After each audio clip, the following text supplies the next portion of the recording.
नमस्कार. या व्हिडिओच्या माध्यमातून महत्त्वाची माहिती बघायचं आहे. व्हिडिओ शेवटपर्यंत पहा. व्हिडिओ न स्किप करता बघा आणि पहिल्यांदा चॅनलवरती आला असेल तर चॅनलला सबस्क्राईब करून घ्या.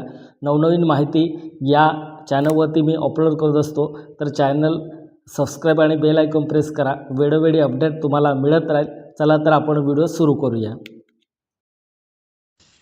मध्य प्रदेशात महिला महाराष्ट्रात लग्न केल्यावर जात प्रमाणपत्र निघते का?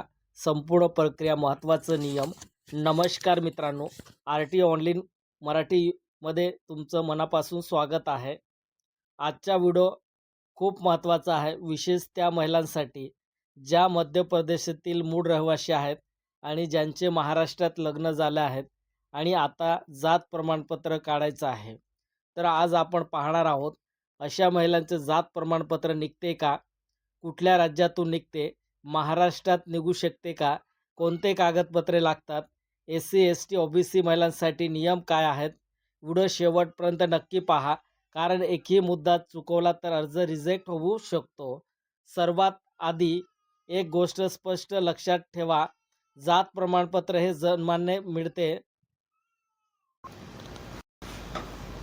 मिळते, लग्नाने नाही. म्हणजे काय?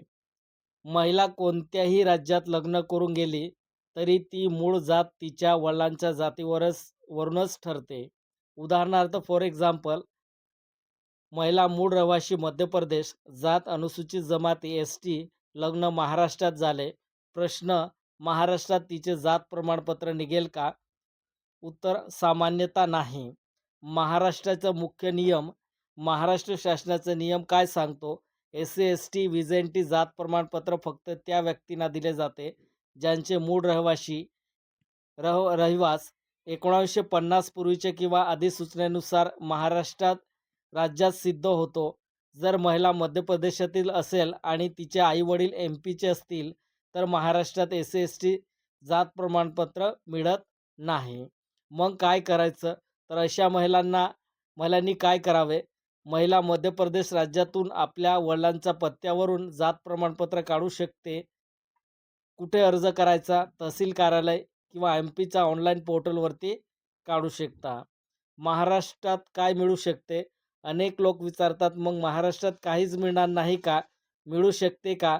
डोमासाईल रहिवासी दाखला, लग्नाचा दाखला, रेशन कार्ड, आधार अपडेट, पण जात प्रमाणपत्र नाही.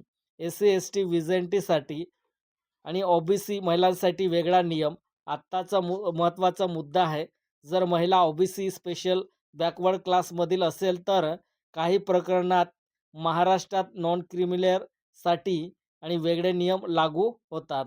पण जात प्रमाणपत्र तरीही मूळ राज्यातून योग्य ठरते. आवश्यक कागदपत्रे. जात प्रमाणपत्र काढण्यासाठी लागणारी कागदपत्रे. मध्य प्रदेशातून काढताना पहिलं डॉक्युमेंट आहे वडिलांचं जात प्रमाणपत्र, दुसरं वडिलांचे रहिवासी पुरावे, तिसरं जन्म दाखला, चौथं शाळा सोडल्यास दाखला, पाचवा आधार कार्ड, सहावा रेशन कार्ड आणि सातवा लग्नाचा दाखला पूरक कागद. जात पडताळणी. SC ST महिलांसाठी कास्ट व्हॅलिडिटी जात पडताळणी मूळ राज्यातून करावी लागते. महाराष्ट्र समिती बाहेरच्या राज्याची जात व्हॅलिड करत नाही. अर्ज करताना होणाऱ्या चुका टाळायचे. महाराष्ट्रात थेट जात अर्ज करणे, सासरकडील कागद जोडणे, चुकीची जात निवडणे, फक्त लग्नाचा आधार देणे यामुळे अर्ज रिजेक्ट होतो. महिला मध्य प्रदेशातील असेल आणि महाराष्ट्रात लग्न झाले असेल तर जात प्रमाणपत्र मूळ राज्यातूनच काढावे. महाराष्ट्रात फक्त रहिवासी दाखला मिळतो. SC ST साठी नियम अतिशय कडक आहे. जर हा व्हिडिओ उपयुक्त वाटला असेल तर लाईक करा, चॅनलला सबस्क्राईब करा आणि व्हिडिओ गरजू महिलांपर्यंत शेअर करा. धन्यवाद.